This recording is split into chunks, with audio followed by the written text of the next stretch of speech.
Pemirsa, penjabat Gubernur Aceh Dr. Haji Safrizal ZA MSI mengajak perempuan Aceh untuk lebih aktif memahami politik dan demokrasi, terutama dalam menentukan arah pembangunan daerah.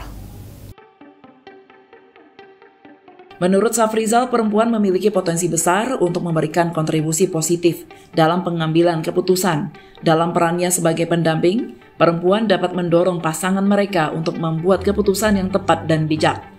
Ia menekankan pentingnya suara dan aspirasi perempuan Aceh yang sejak masa kolonial dikenal sebagai sosok yang tangguh dan lantang. Safrizal bahkan menegaskan jika suara perempuan akan menjadi faktor penentu dalam pemilu mendatang. Ia mengungkapkan keyakinannya kandidat yang tidak mau mendengarkan perempuan akan kalah suara, karena pemilih Indonesia termasuk Aceh didominasi oleh perempuan.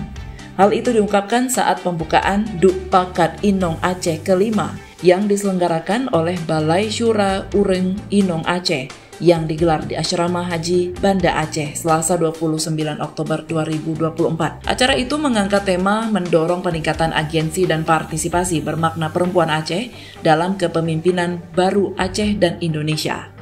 Safrizal mengingatkan perempuan Aceh untuk tidak ketinggalan teknologi dan harus mampu beradaptasi dengan perkembangan zaman.